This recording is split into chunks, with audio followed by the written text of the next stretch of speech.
अभी कैबिनेट की पहली बैठक खत्म हुई है और उसके बाद पहली प्रेस कॉन्फ्रेंस हो रही है। रविशंकर प्रसाद बता रहे हैं कैबिनेट के क्या फैसले, आइए सुन लेते हैं। देश के कानून मंत्री कैबिनेट की बैठक की ब्रीफिंग करते हैं। Honorable Prime Minister Shri Narendra Modi, in the light of the directions of the Honorable Supreme Court, we have constituted an SIT for unearthing black money. As you may all recall, this was an important issue for us. Therefore, it was a matter of assurance for us.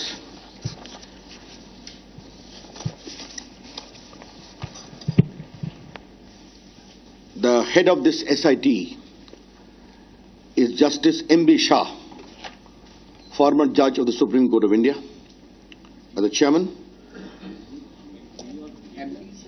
M for Mango, B for Bombay. And Honorable Justice Arijit Parsayat, a former judge of the Supreme Court, is the vice chairman. This proposal, which was approved by the cabinet, comprises very high-profile officials as well. Neelam ji will subsequently release, but I will just tell you, the Secretary Revenue is a member of this. The Deputy Governor Reserve Bank of India is a member of it. Director Intelligence Bureau is a member of it. Director Enforcement is a member of it. Director CBI is a member of this high-profile SIT. Chairman Central Board of Direct Taxes is a member. Then Director General of Revenue Intelligence is a member of this SIT. Director Financial Intelligence is also a member of this. And the Director Raw is also a member of this. Therefore, being headed by a very eminent retired Supreme Court Judge, Justice M.B. Shah, as the Vice Chairman, another distinguished Supreme Court Judge. I'm sorry, Mr. M.B. Shah is also a former Supreme Court Judge. And being this is Vice Chairman, Mr. Arijit Parsayat, again a very distinguished retired Supreme Court Judge. And the highest level of financial, revenue, economic management by senior officials of the country and also of those obliged to undertake enforcement, revenue intelligence, CBI, etc., all are members. To my journalist friends, this indicates the commitment of the new government of India to pursue the issue of black money in right earnest. Earlier, the Supreme Court has given certain orders. Some delay was made. Tomorrow is the last date. Therefore, the very first agenda by the new government, in accordance with its policy commitment, was to have this very high-profile SIT. तो मुझे तो एक आपको बताना था कि काले धन के लिए जो हमारी सरकार की प्राथमिकता और संकल्प रहा है, उसके अनुपालन में हमने ये बहुत ही उच्च स्तरीय SIT बनाई है, जिसके मेंबर, जिसके चेयरमैन और उसके वाइस चेयरमैन सुप्रीम कोर्ट के बहुत ही सम्मानीय अवकाश प्राप्त न्यायमूर्तिगण हैं और रेवेन्यू सेक्रेटरी मेंबर हैं, deputy governor reserve bank of India member हैं, डायरेक्टर इन्फोर्समेंट डायरेक्टर हैं, डायरेक्टर CBI हैं। ये सारी बातें मैंने आपको बताई। मित्रों, ये पहला निर्णय हुआ है। That the SIT will decide. You must understand. I'll reply to the query, please. दूसरा एक बहुत ही दुर्भाग्यपूर्ण विषय हुआ है। चेयरमैन रेलवे बोर्ड भी यहां उपस्थित हैं। ये गोरखपुर के पास चुरेल के समीप कल एक दुर्भाग्यपूर्ण रेलवे दुर्घटना हो गई थी, जिसमें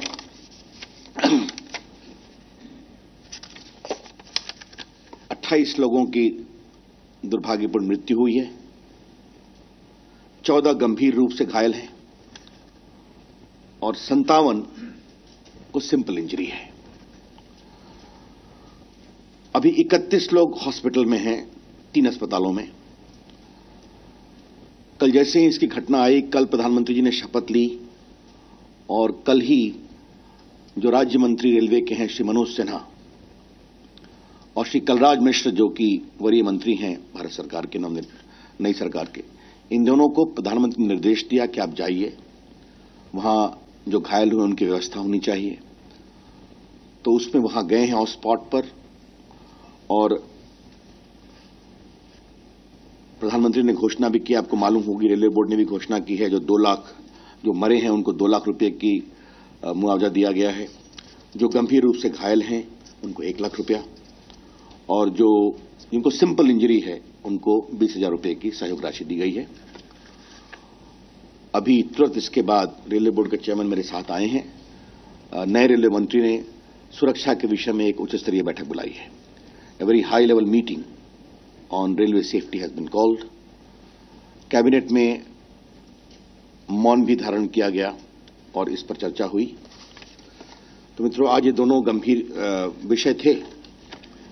कल फिर हम कैबिनेट में मिलेंगे तो पूरे जो पार्लियामेंट का सेशन है बाकी है उसके बारे में चर्चा करेंगे। तो प्रोग्राम आपको फिर हम बताएंगे। आज we'll get the time to know, that's not the point, but these are the 2 major issues I thought I must let you know. Yes, please, Raju. जी, अब सुप्रीम कोर्ट का निर्देश है जल्द से जल्द करने के लिए, उसका एक टाइमलाइन है। तो इसलिए एसआईटी हेड कर रहे हैं सुप्रीम कोर्ट के रिटायर्ड जज, वो उनके वाइस चेयरमैन भी हैं। तो लेट्स एक्सपेक्ट जल्दी होगा, हम सभी चाहते हैं इसको। और भारत सरकार ने अपनी बहुत ही इसमें सक्रियता दिखाई है। मैंने बताया किस स्तर के लोग इसके मेंबर हैं। Yes, Karthikeyan. Madam, I have a question apart from तो सुना आपने रविशंकर प्रसाद, कानून मंत्री देश के नए। पहली कैबिनेट की बैठक हुई और क्योंकि सुप्रीम कोर्ट ने काले धन को लेकर विशेष जांच आयोग बनाने की बात की थी, वो सरकार ने गठित कर दी है। जस्टिस एमबी शाह जो कि रिटायर्ड सुप्रीम कोर्ट के जज हैं, उनको उसकी अध्यक्षता सौंपी गई है। और दूसरा जो निर्णय तय हुआ वो जो कल गोरखधाम एक्सप्रेस का दुर्घटना घटी थी, उस बाबत लोग प्रधानमंत्री ने मुआवजे घोषित किए हैं, वो बताया कानून मंत्री रविशंकर प्रसाद ने अपनी इस पहली कैबिनेट बैठक के बारे में। आगे बढ़ते हैं, लौटते हैं हम अपनी दूसरी बड़ी खबर की, जिस पे हम लगातार बात कर रहे हैं, भारत पाकिस्तान के संबंधों पर। मैं एक कमेंट लेना चाहूंगा। स्मिता प्रकाश जी भी हमारे साथ जुड़ गई हैं, सीनियर जर्नलिस्ट। स्मिता, एक रिएक्शन आपका आज की टॉक्स के बारे में और दोनों तरफ का स्टेटमेंट सुनने के बाद। जी, ये जो न्योता था प्रधानमंत्री मोदी की तरफ से for invitation to the talks, इसका जवाब न्योता से दिया है प्राइम मिनिस्टर नवाज शरीफ ने। And it was a master stroke on his part also, क्योंकि एक तरफ से उन्होंने एक स्टेट्समैनशिप दिखाई है कि वो यहाँ पर आए हैं, दूसरी तरफ उन्होंने सीधा निशाना साधा है अपने आर्मी को कि मैंने तो अब न्योता दे दिया है, now you better get on board with me. तो दोनों तरफ से उन्होंने जैसे बैकहैंड और फोरहैंड दोनों मार दिया एक ही स्ट्रोक में। तो आई थिंक दैट वजीर आजम नवाज शरीफ को बिल्कुल ये अप्रिशिएट करना चाहिए कि उन्होंने बहुत ही अच्छा स्टेटमेंट दिया। उस स्टेटमेंट में ना तो कोर इशू जो हमेशा कहते हैं वो जो इंडिया को इरिटेट करता है उसके बारे में भी जिक्र नहीं किया, ना ही कोई फोटो अपॉर्चुनिटी था जहां पे वो SAS गिलानी को झपटी मार रहे हैं और या यासीन मलिक से मिल रहे हैं, ये सब कुछ नहीं था। उन्होंने बिल्कुल ही इंडिया पाकिस्तान रिश्तों में ना एक नैरो पाथ होता है, उसमें ज्यादा एडवेंचरिज्म करें तो क्रिटिसिज्म आ जाती है, और वो नैरो पाथ पे बिल्कुल सही तरीके से चले हैं। कुलदीप नैयर सर, मैं आपसे पूछना चाहूंगा, बहुत दिनों के बाद ऐसा हुआ है कि पाकिस्तान का कोई हेड ऑफ स्टेट हिंदुस्तान आया हो और वो हुर्रियत के लोगों से नहीं मिला हो, इस चीज को आप किस तरीके से देखते हैं? देखिए, वजीर आजम नवाज शरीफ एक पैगाम दिया है कि चाहे वो मिलने चाहते थे, चाहे वो हमेशा आते थे, लेकिन उन्होंने नहीं दिया क्योंकि हिंदुस्तान को ये बात पसंद नहीं। तो वो कोई बात ऐसी नहीं करना चाहते जिससे कि हिंदुस्तान नाराज हो। और उन्होंने जो यहाँ पे बयान दिए हैं वो बहुत अच्छे हैं। जैसे उन्होंने कहा कि आपसे एक नया चैप्टर शुरू हुआ, और जो उन्होंने फिर बात कही पहली कि भाई मैं समझता हूं कि ये 30 साल ऐसे ही गुजरे। मैं तो उस वक्त जाना चाहता हूं जब के वाजपेयी थे प्राइम मिनिस्टर, और वाजपेयी से जो बातचीत हुई वो लाहौर पैक्ट, वो उसको उन्होंने दोहराया है। और ये बदकिस्मती है कि फिर जनरल मुशर्रफ ने कारगिल कर दिया, लेकिन नवाज शरीफ को इसका कोई पता नहीं था, वो उन्होंने जताया और वो तभी वहां से कहते हैं जो धागा टूटा था मैं उसको वहीं से जोड़ के आगे लाना चाहता हूं।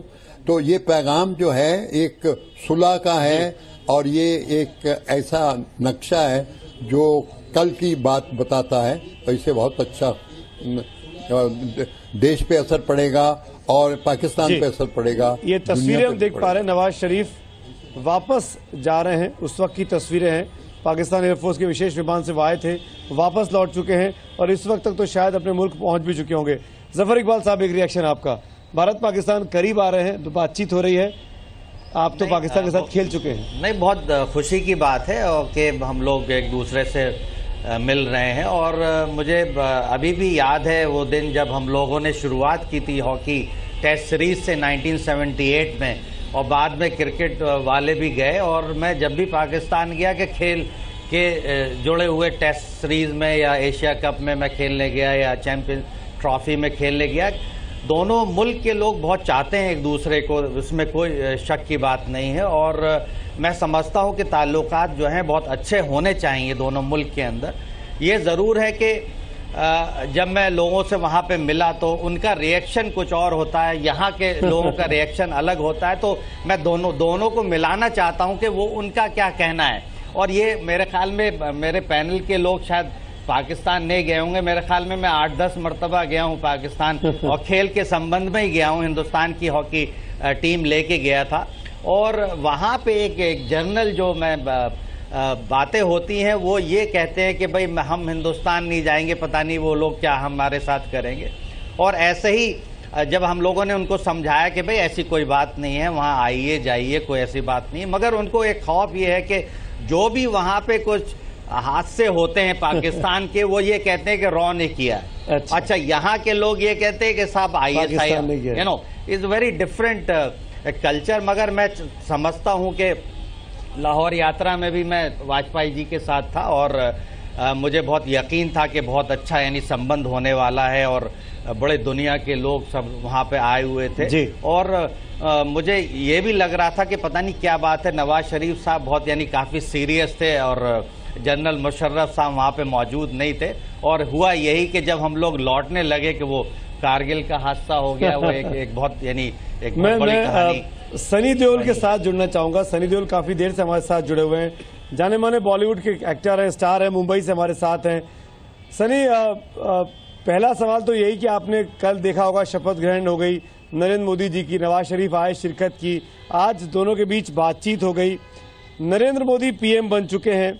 इस पूरे डेवलपमेंट के बाद आपकी क्या एक्सपेक्टेशंस हैं अब आगे के लिए, खासकर नरेंद्र मोदी से?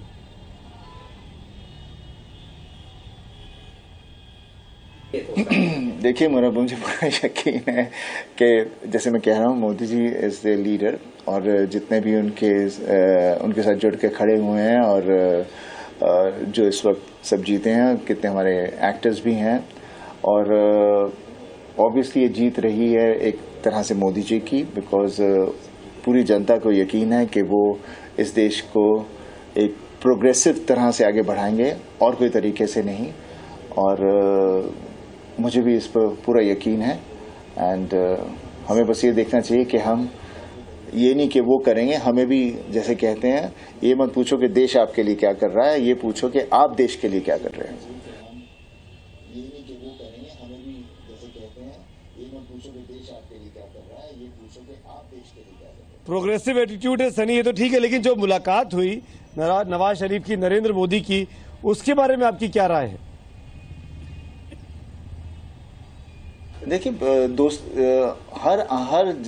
हर मुल्क में जितने भी हमारे नेबरिंग कंट्रीज हैं, सब थक चुके हैं इस झगड़े से और बगैर मतलब की पॉलिटिक्स से, जिसकी वजह से मासूम लोग मरते हैं और कोई नहीं, और ये सब जानते हैं। और इसीलिए इस वक्त एक मोदी जी आने का यही सबको उम्मीद है कि चारों तरफ एक दोस्ती रहेगी और इंसानियत आगे बढ़ेगी, और जो बहुत ज़रूरी है, बिकॉज मेरे हिसाब से इंसानियत सबसे बड़ा मजहब है, उससे बढ़कर कोई चीज़ नहीं है। और जो लोग इसे मानते हैं तो वो ज़रूर अपने घर में अपने माँ बाप, अपने बच्चों को प्यार करते हैं, वही इंसानियत के बारे में जानते हैं।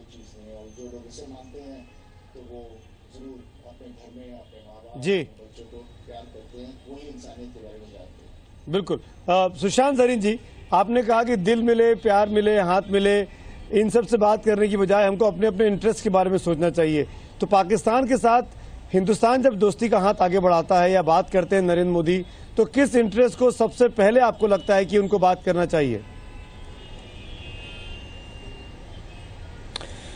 देखिए, आप कोई भी अगर किसी के साथ भी रिश्ता बनाना चाहते हैं और आपको ये हरदम एक खतरा महसूस हो उसकी तरफ से कि वो किसी न किसी तरीके का या तो आतंकवाद आपके खिलाफ करेगा या आपको या आपकी अखंडता को किसी न किसी तरीके से नुकसान पहुंचाने की कोशिश करेगा, तो एक सर्टेन लिमिटेशन आपकी लग जाती है। आप आगे एक स्टेप से आगे ज़्यादा जा नहीं सकते।